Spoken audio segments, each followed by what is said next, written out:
Now that's all as Labour MP Dan Carden has broken ranks from Sir Keir Starmer, joining Andy Burnham in his calls for a national inquiry. A GB News poll the other day said about 77% of people wanted, including now Labour MPs, including Dan Carden, as you say, and obviously Andy Burnham. What do you make of Dan Carden? I mean, he's an MP that he's been around since what?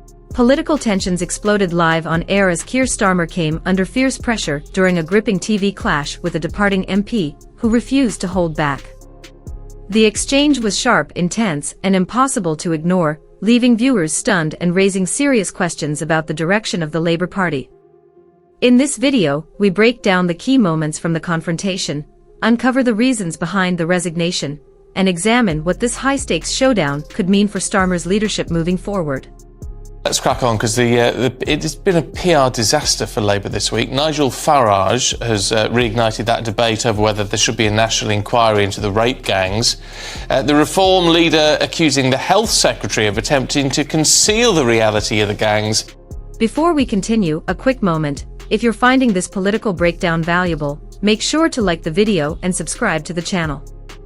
A huge number of viewers tune in without subscribing, and while it costs nothing, your support makes a massive difference and helps us keep delivering sharp, in-depth coverage. If you've already subscribed, thank you. Your support truly powers this channel.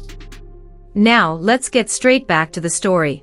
At this stage, we've got Simon Danchuk, who's the former Labour MP for Rochdale. Somebody wrote an article in the Daily Telegraph naming two Labour MPs now deceased, who warned him that he must not mention the ethnicity, race or religion of the perpetrators of the Rochdale grooming gang.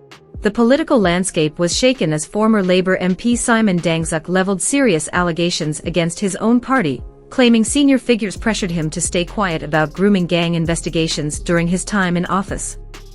The controversy intensified when billionaire entrepreneur Elon Musk stepped into the debate, using his vast online platform to call for transparency and accountability. In a series of pointed posts, Musk criticized Keir Starmer over his previous role leading the Crown Prosecution Service, questioning decisions made during that period and reigniting scrutiny around his record. With accusations flying and tensions rising, the stage was set for a full-scale political storm. Reality is, you've been smashing your head against a brick wall about this for years, haven't you? Yeah, that's right. I was the bit of context. I was the MP for Rochdale 2010 to 2017. The Rochdale grooming scandal blew up in 2012. It was the first I'd heard of it. In Rochdale, Rochdale, yeah, absolutely. And then from there on in, I campaigned intensely for 3 years in every aspect, raising questions, raising issues on the floor of the House and everything else. What surprised me, first and foremost, is that Jim Dobbin MP, Labour MP, very senior MP in terms of his longevity. Knighted by the Pope? Yeah, absolutely, yeah. Between 2008 and 2013, Keir Starmer served as Director of Public Prosecutions, leading the Crown Prosecution Service and overseeing criminal prosecutions across England and Wales. During that time, the country faced a deeply troubling crisis involving organised child exploitation networks, with growing evidence and rising public concern demanding decisive action. Critics later argued that too many cases were delayed, mishandled, or insufficiently pursued, and some have questioned whether stronger leadership could have delivered swifter accountability for victims. As scrutiny intensified, debate over decisions made during that period reignited, casting a long shadow over his record and fueling ongoing political controversy. He gave me some sort of fatherly advice. He'd been an MP for a long time. I'd only been there 2 years. And he said, listen, Simon, just, we were at some event. He said, don't mention the ethnicity. It could cost us votes. Just play it straight, so to speak.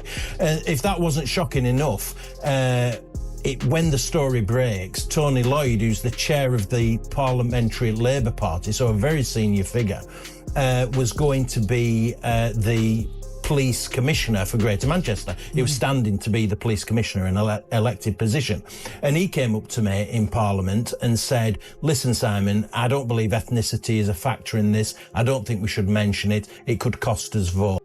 Simon Danczuk's disclosures painted a disturbing picture of internal pressure within the Labour Party, alleging that efforts were made to discourage him from speaking publicly about grooming gang investigations. He identified senior figures, including Tony Lloyd and Jim Dobbin, as individuals who, he claims, urged restraint on the issue. The accusations cast a sharp spotlight on the party's leadership at the time, intensifying scrutiny over how seriously such concerns were handled and prompting renewed debate about priorities, transparency, and accountability during that period. Now to the grooming gang scandal that simply will not go away, and Kemi Badenoch has demanded that the government launches an immediate inquiry into child exploitation in Britain, despite not doing that while the Tories were in power for 14 years. And this comes as Keir Starmer is attacked over his handling of the Oldham grooming gang scandal when he was also head of the Crown Prosecution Service. In a dramatic twist, Elon Musk, known for his outspoken and often controversial commentary, turned his attention to British politics, publicly criticizing Keir Starmer over his past leadership record and calling for accountability. His remarks quickly ignited debate, amplifying concerns raised by victims and whistleblowers who have long argued that systemic failures were never fully addressed. Supporters praised Musk for elevating an issue they believe political leaders have avoided for too long, framing his intervention as a forceful demand for transparency and responsibility amid lingering questions over justice and oversight.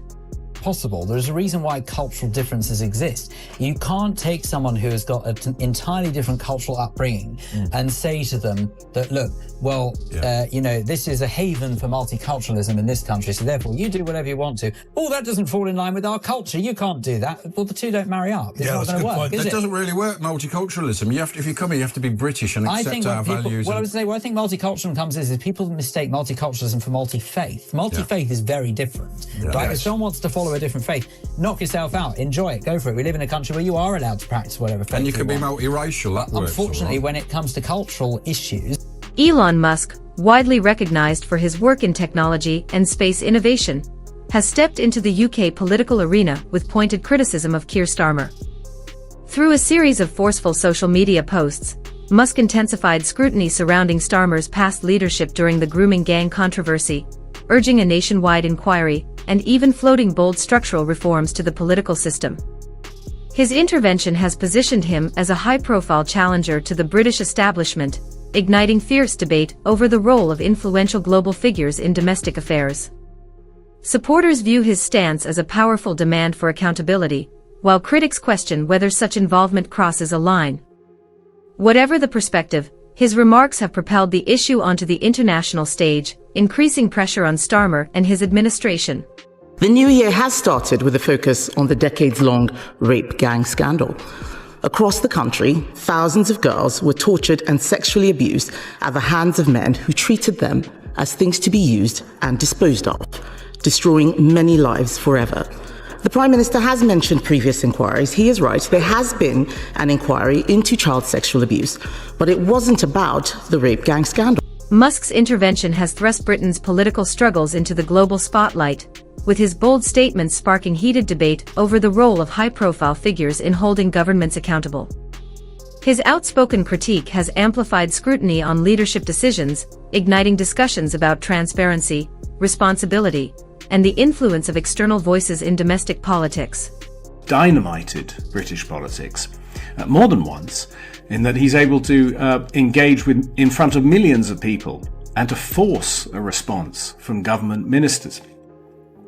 And intervening in the case of the grooming and rape gangs scandal is only the latest, and in effect, elected politicians in Britain and also the bureaucracy are now accountable to one of the world's richest people. Amid the growing controversy, survivors of grooming gangs are finally being heard, using the spotlight to share their experiences.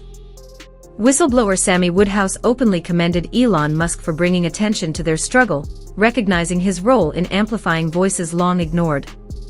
Many victims voiced frustration over years of government inaction, praising Musk as an unexpected yet impactful ally in their ongoing pursuit of justice and accountability. Because the Labour Party is a control freak organisation, which, as we've seen, is already determined to suppress the speech and objections of the British public on issues where it believes that these are settled issues and there can be no negotiation. For instance, mass immigration, Islamism, terrorism, and so on. That's obviously not the case in the British public's eyes, and social media has become the forum in which the public expresses its dissatisfaction. And of course that connects it globally.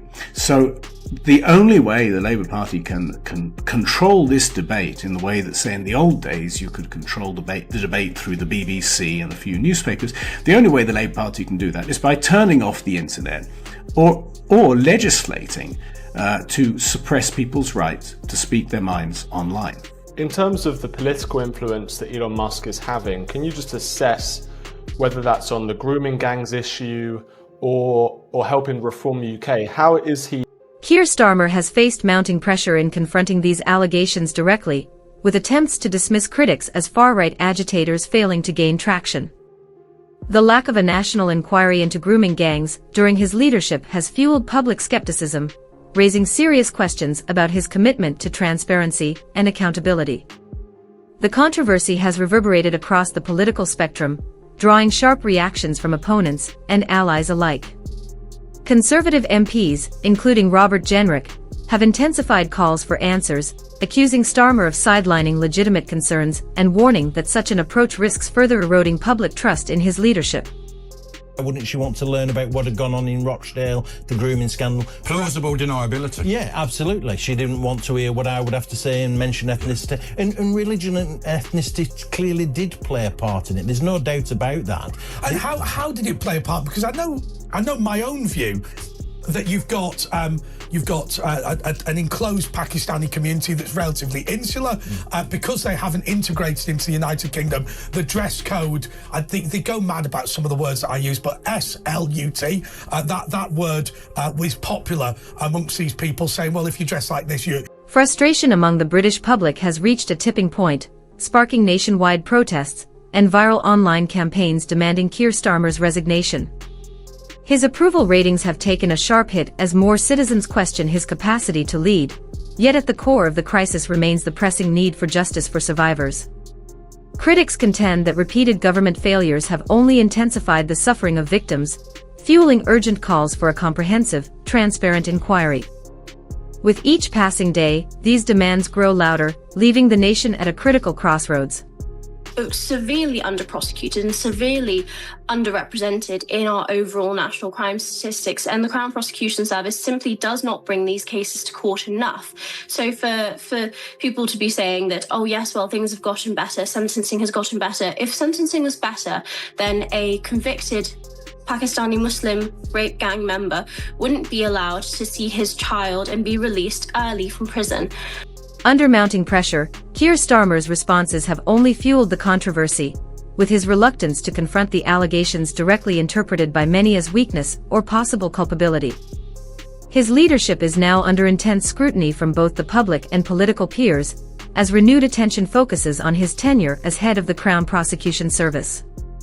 Critics highlight serious failures in addressing one of Britain's darkest crises, the exploitation of vulnerable children, while investigative journalists and whistleblowers have worked tirelessly to bring these issues to light. Despite their efforts, questions linger over why these stories were suppressed for so long, keeping the truth from the public eye. Mr. Speaker, I'm shocked that the Prime Minister would say that actions were not taken. He knows full well that we accepted 18. He knows full well that we accepted 18 of the 20 recommendations in the J inquiry and went further, launching a gangs task force that found 550 more perpetrators. That shows that there is still work to be done. Public outrage shows no signs of easing, as accusations mount that Keir Starmer's administration prioritized political image over the safety and well-being of vulnerable children. Social media has amplified these concerns, with countless voices demanding accountability and full transparency. This wave of dissent highlights a growing mistrust in Starmer's leadership and raises serious questions about his ability to confront the nation's most urgent and sensitive challenges. Unfortunately, when it comes to cultural issues, there are going to be divisions, and frankly, in this instance, quite rightly so. The problem is, Simon, this is the elephant in the room. There is effectively a feeling that the Labour Party, rightly or wrongly, is afraid to offend the Muslim community. Therefore, they think the white girls are Former Labour MP Simon Dangzuk's revelations have intensified the controversy surrounding Keir Starmer, alleging that senior Labour figures, including Starmer, were involved in a cover-up to suppress discussion about the identities of those linked to grooming gangs. Dangzuk claims he was pressured to stay silent during his time in Parliament, exposing a troubling pattern of political expediency taking precedence over moral responsibility.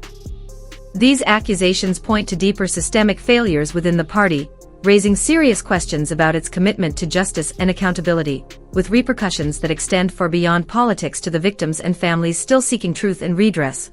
In the Labour Party for decades. Yes. And sorry, I'm just going to interrupt you there, just to say, so you are not just a former Labour MP, you're a former member of the North West Labour Executive Committee, former Labour councillor, so they might not like you for some of the things that you've said, but you have a bomb-proof background in the Labour Party. Oh, yeah, no, exactly, and that's probably why I'm not a Labour member of Parliament now. I mean, this isn't a coincidence. No. And when I say this... Also, you're quite a decent sort of chap, so... Well, that's another reason why they perhaps don't want me in there.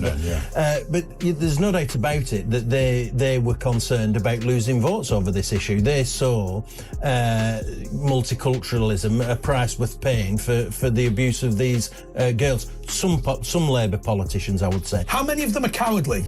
Amid the unfolding political turmoil, the voices of victims and whistleblowers have grown louder, demanding to be heard.